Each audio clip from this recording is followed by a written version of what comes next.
presentes. Eu venho basicamente repetir algo que falei na semana passada, em virtude de um convite, né, do Dr. José Renato, para que eu voltasse a... Eu entendi realmente como um convite, né, porque uma intimidação seria algo tão tacanho, tão pequeno, que na nossa carreira não haveria grande espaço para isso. Mas para repetir basicamente que o meu problema é tentar fazer exatamente a mesma coisa, porque não tinha nada escrito, estava absolutamente tudo na minha mente, espero ser fidedigno. Lembrar que na semana passada disseram que o movimento seria subscrito por 1/3, por 400 procuradores. Lembrar que isso não é uma verdade. Esse movimento apartidário, ele é subscrito por basicamente toda a carreira. Eu até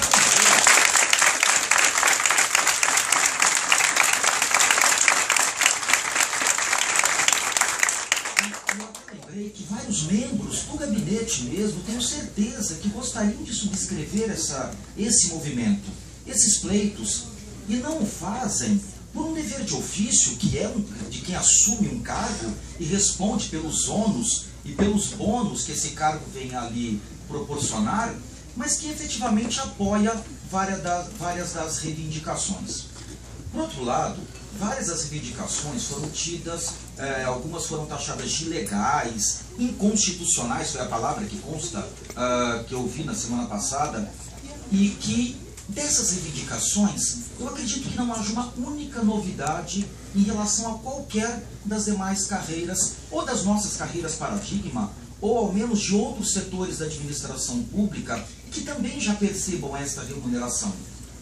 Citei o caso do auxílio alimentação e refeição, que também é percebido pelos servidores e professores da USP, como até o Dr. Elival aqui já afirmou, e que nada tem de imoral, que ninguém devolve esse valor simplesmente por considerá-lo imoral. Num outro momento, nós sempre ouvimos, nas últimas sessões que eu tenho participado, e também hoje, que a restrição seria orçamentária. Sim, há uma restrição orçamentária, sempre houve e sempre haverá restrições orçamentárias para pleitos de servidores, sem dúvida alguma. Mas eu gostaria de lembrar que todas as vezes que esses pleitos foram colocados de maneira adequada, de maneira razoável, que eram pleitos proporcionais, as restrições orçamentárias acabaram por ser suplantadas. Eu me lembrei de que há 20 anos atrás, no início do governo Covas, nós não tínhamos verba para pagar 13º dos servidores, despesa obrigatória, e que não havia como remanejar verba orçamentária, porque simplesmente não havia dinheiro em qualquer rubrica orçamentária a ser remanejado. E a Procuradoria-Geral do Estado é que deu solução a isso, levantando uma verba milionária que se encontrava depositada num depósito judicial em Brasília, e acabou todo mundo recebendo o 13º. Não havia sequer dinheiro, não é que não havia previsão. A previsão havia, era uma despesa absolutamente obrigatória, mas não havia dinheiro. Nós conseguimos solucionar o problema. E nosso também os procuradores receberam no dia certo e de maneira adequada, nosso também foi solucionado naquele momento. Mas interessante, se essa questão orçamentária, muitas vezes, se bem colocada, se colocada da maneira correta, ela pode ser sim superada, resta uma outra questão. Essa sim que me parece muito importante. E, claro, deixando bem claro, nada há de pessoal no que vou dizer.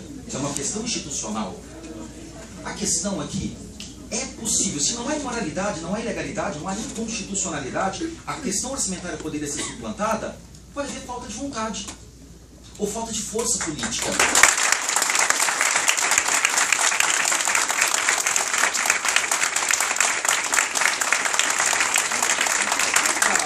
A força política, a semana passada eu ouvi de alguém próximo ao gabinete. Falou, não, o Dr. Elival tem grande força política. A frase ouvida, né, foi basicamente essa: o governador não dá um passo sem ouvir duas pessoas, Saulo e Elival, e os ouve todos os dias. Poucas vezes eu vi isso acerca de um procurador-geral, esse prestígio desse procurador-geral em relação ao governo. Mas, e aí nós chegamos num ponto final, que é o seguinte, e aqui é uma opinião absolutamente pessoal, que não tem nada a ver com o movimento PGE, a valorização do qual eu subscrevi as propostas, mas eu me lembro que o senhor disse que hoje nós teríamos que ser breves na apresentação de ideias e propostas. A ideia não é uma ideia, não é muito menos uma proposta, é a manifestação de um desejo. O seguinte, acho que pode faltar vontade pela falta do sentimento de que esse amesquinhamento nos toca diuturnamente. Eu conheço pouco a vida dos meus colegas procuradores, a vida pessoal, mas conheço vários casos em que a procuradoria é uma de suas fontes remuneratórias. E isto é a questão pessoal de cada um deles, e que trabalham muito bem, são extremamente competentes, às vezes até mais dedicados do que outros. Mas a falta de sensibilidade, do sentir dos problemas do dia a dia em relação a essa questão remuneratória pode derivar disso. Efetivamente pode derivar disso. Se um procurador novo ganha 5 mil reais a menos que um defensor também início de carreira, esses meninos, essas meninas, que acho que quase tem idade para chamá-los assim, eles não vão ficar. Eles vão sair. Nós vamos começar a perder gente. Só que nós, velhos, né, como eu fui... continuar então perdendo. Nós, velhos, como eu fui tão carinhosamente chamado lá na fiscal, né, quando disseram, não, nós novos, vocês velhos também têm que ir. E vindo de quem veio, eu sei que não teve nada a ver com uma questão... Mais antigo. Né, mais antigo, né? Mas é que na empolgação, ela usou o termo velho e ficou passando...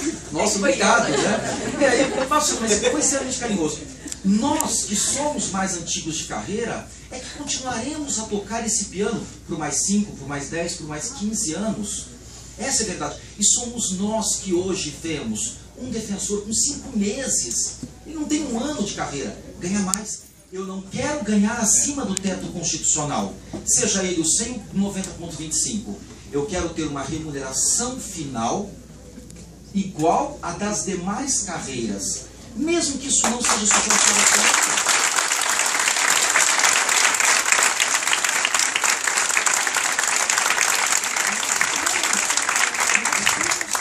Temos que ter saídas. Agora, aí o desejo, e que nada tem de pessoal, é que um novo governo, um novo mandato. Se um novo procurador vier, eu gostaria muito que esse novo procurador-geral tivesse essa única característica, que ele passasse a viver do dinheiro da procuradoria.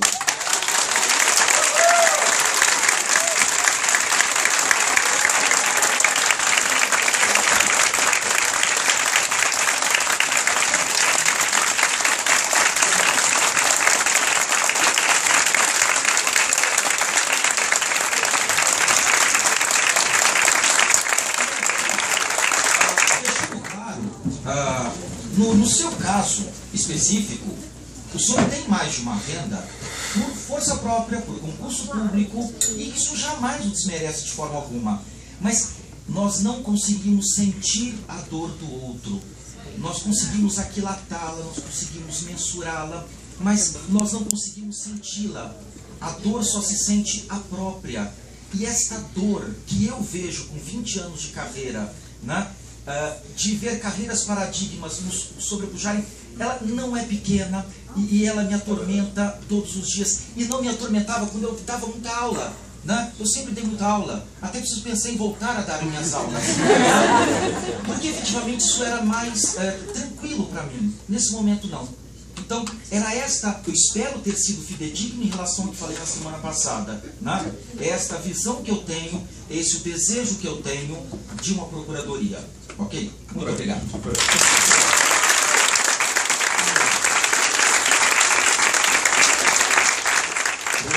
Deixar claro que eu tomo essa sua manifestação, de fato, é uma análise institucional, né? O pessoal, o senhor não disse aí, que o senhor sempre deu muita aula, aliás, como fazem muitos procuradores, né?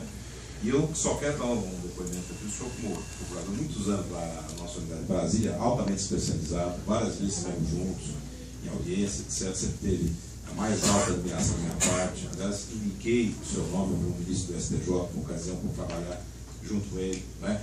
E o fato de ele dar aula esse tempo todo, no seu caso, jamais implicou em prejuízo à Procuradoria. Pelo contrário, imagino que o senhor tenha, naquela ocasião, teve que se desdobrar, né, passar horas aí para preparar a aula, tal, às vezes de madrugada, em detrimento enfim, da família, etc., para poder fazer isso, e sempre exerceu com absoluta correção e qualidade do seu trabalho. Só queria dar esse depoimento.